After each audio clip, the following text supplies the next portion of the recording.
Hi, ജോനാണേ. എല്ലാവർക്കും സുഖമാണോ?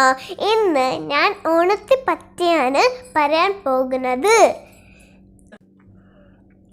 കേരളീയരുടെ ദേശീയ ഉത്സവമാണ് ഓണം. ചിങ്ങമാസത്തിലെ തിരുവോണ നാളിലാണ് മലയാളികൾ ഓണം ആഘോഷിക്കുന്നത്. പണ്ട് മഹാബലി എന്നൊരു ചക്രവർത്തി നാട് ഭരിച്ചിരുന്നു.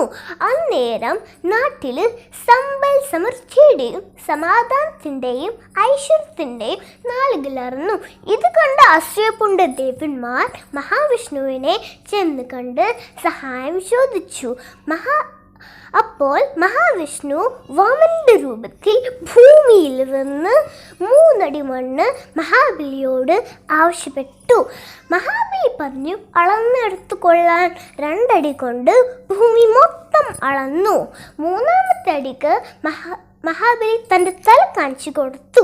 പാതാളത്തിലേക്ക് ചവിട്ടി താഴ്ത്തിനു മുമ്പ് മഹാബലിയോട് എന്തെങ്കിലും വരം ആവശ്യപ്പെടാൻ പറഞ്ഞു.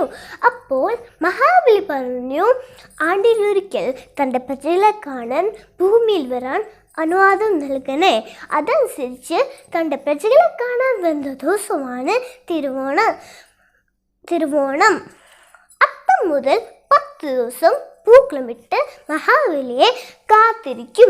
10-ാമത്തെ ദിവസം തിരുവോണ നാളിൽ പുതിയ ഉടുപ്പ് കെട്ട് പൂക്കളം ഒരുക്കി മഹാബലിയെ വരവേൽക്കും. ഉച്ചയ്ക്ക് വിഭവസമൃദ്ധമായ സദ്യ കഴിക്കും.